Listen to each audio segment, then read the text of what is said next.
I'm a warrior and a member of a team. I serve the people of the United States and live the Army values. I will always place mission first. I will never accept defeat. I will never accept defeat. I will never quit. I will never leave a fallen comrade. I am disciplined. I am disciplined. Physically and mentally tough. Trained and proficient in my warrior tasks and drills. I always maintain my arms, my equipment, and myself. I am an expert and I am a professional. I stand ready to deploy, engage, and destroy the enemies of the United States of America in close combat. I am a guardian of freedom and the American way of life.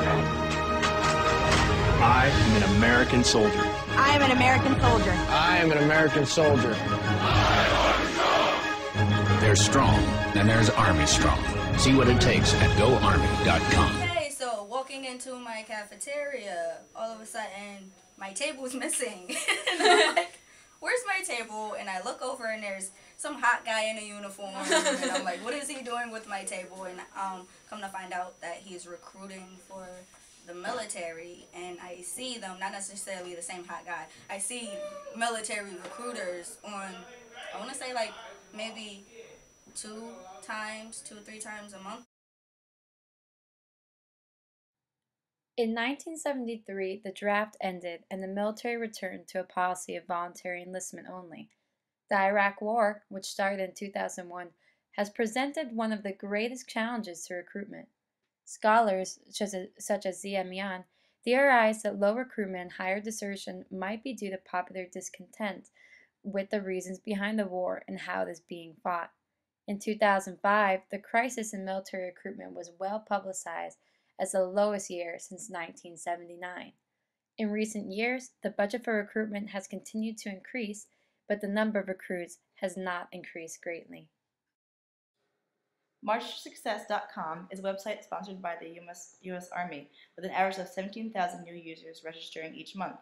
Spending $1.2 million a year, the U.S. Army website provides tips to youth on standardized test taking from some of the top test prep firms like Kaplan and Princeton Review. Before a recruit even arrives at basic training, more than $21,000 have been spent on that recruit alone. This is up from $15,000 a year per recruit in 2003. Another way that the military recruits is in the schools. The School Recruiting Program Handbook outlines a year-long program and tips for the school recruiter. The language is the same as one might find in a business model, with reference to sales and making the pitch. Advice includes eating lunch with students, participating in Black and Hispanic Heritage Months, and providing donuts for faculty. The program also advises targeting influential students who may be able to recommend other students to enlist. In a nod to the fact that many young recruits expressed they joined because it presented a good option for a career or college, the program recommends capitalizing on the time at the end of the year when seniors are confronting whether or not after graduation they can afford college or find work. At Poughkeepsie High School, students report having seen most of these tactics. High school is a crazy school. Alright, there's either go one or two sides. You can slip into the chaos, the loudness, the arguments, or you can be on this side where it's more focused and you're just worried about graduating and trying to get through what you have to do. And Poughkeepsie High School actually really accommodates those needs if you seek them out, if you care enough to. Approximately 1,245 students are enrolled in the school, which has been under stress in recent years to meet accountable yearly progress.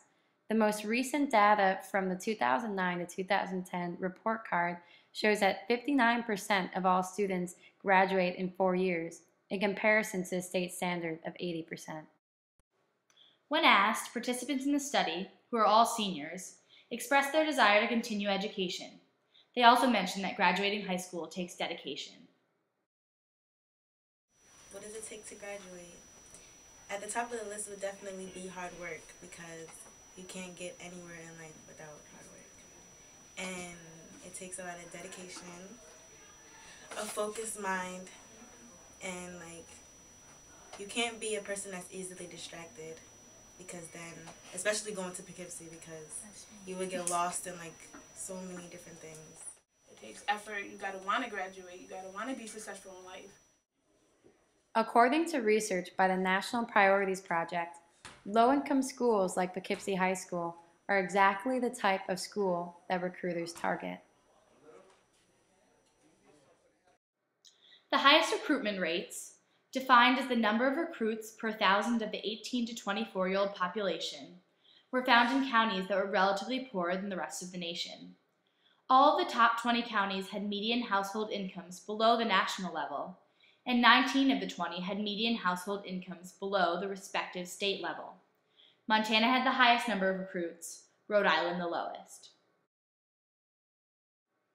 In her book, Purple Hearts, Nina Berman interviews and photographs Iraq War veterans. Their descriptions of their neighborhoods signify that the communities they grew up in were low income. One vet described growing up with poverty and death all around him.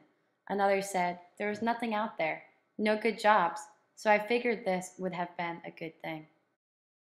The most common reason that I think that a lot of people join the Army is because it's kind of like an escape route, and they need the money for college and stuff. People that I know join the Army, literally it's because they had no other route to go. They slacked off during high school. They didn't really have much credits. They actually dropped out, and that was a chance to get them afloat again. Some people do it because it looks great when you're going to actually apply for that top job that you really want, and some people are just really into it. When a recruit signs a contract for the U.S. military, that person is often signing up for 8 years, and what they believe will only be with 2 to 3 years of active duty during that time. However, the military can make the recruit serve in active duty for all 8 years, or for the duration of a war plus 6 months. Those that are recruited are often not aware of this fact. Wait, so they lie? Yes. How do you feel about that? Do you even know anyone that's ever done That's delayed enlistment? Crazy. Why would they lie about? So you guys thought it was a different number of years that you were required? Because I was telling them thought that you get to leave it's whenever 8 you want. years. Yeah, the contract for the military is 8 years. Literally, you could do it in a year. Yeah, it says this means that if you enlist in the med school. Many high school students that are unsure of their future plans decide to sign up for delayed enlistment. When signing up for delayed enlistment, recruits have up to a year before they sign the official contract and leave for basic training to opt out of joining the military. The process to opt out of delayed enlistment is relatively straightforward. Despite this, when you try to pull out of the program, they are often harassed by the recruiters. The young recruits are told they will go to jail or will be considered AWOL and will lose all of the benefits the government could offer to them when going to college, such as financial aid.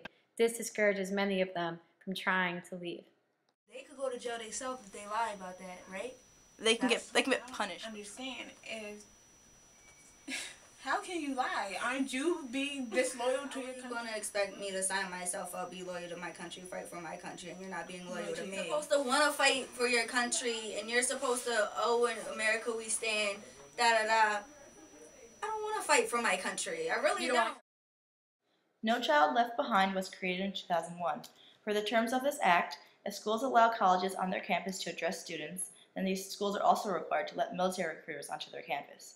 Additionally, the law requires basic contact information about the students to be released to the military recruiters, which is stored in the Department of Defense's Joint Advertising and Marketing Research and Studies Database, JAMRS. However, parents are able to choose to not have their child's information sent to recruiters by signing an opt-out form. Nevertheless, many are not aware that this law even exists, and if the form even comes home at all, it often gets lost in the shuffle of the many papers children bring home to their parents at the beginning of the school year. Wait, they give everybody's? Yes, like every student. Wait, address and your name, your birthday, in this whole school. Yeah. Yes. I wanna know something. I wanna know something. Bush. And it's big. Because you bring this upon us. And it's a big list of papers. Like, did they go, oh yeah, and by the way, while you're signing the emergency cards, hey, there is a paper that would prevent us from giving your information away. Do you want to sign it? Did they actually say that? No, I never even heard about that. Okay. So, when were they going to tell us? After what? After we graduated? Oh yeah, and by the way, the military has your number. Just because parents elect to not have their children's information released to recruiters does not mean that they are removed from the JAMRS database. Even if a parent elects to not have their children's information sent to recruiters, the information stored in the JAMRS database is only moved to a suppression file. Children are never actually removed from the list. Moreover, in the past there have been lawsuits filed against the JAMRS database. For a number of years, the database kept records of children as young as 15, though the law stated that it was only allowed to store information for those as young as 17. Additionally, the database was collecting social security numbers and keeping information for 5 years, though the law stated that JAMRS was only allowed to keep the information for 3 years. I don't feel safe anymore. Honestly, I really don't. I'm not bashing the recruiters or the Army. I do think that it's a good thing overall. I just think that they should go about it in a different manner and more direct ways. What I mean by direct ways, I mean they should tell you the truth. They should have you sign up personally. They should talk to you and tell you the whole story and actually have you see what's really going on. I don't think it's a bad thing because we do need somebody to protect us as a country, but they're just nabbing up any and everybody they can find and keeping them hostage. And that's not right. That makes me feel really unsafe.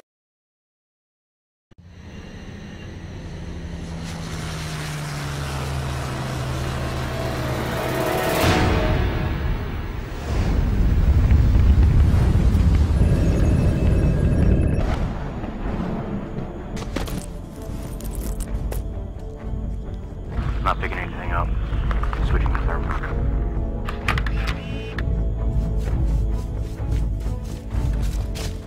Alright? Don't worry. We're gonna get you out of here.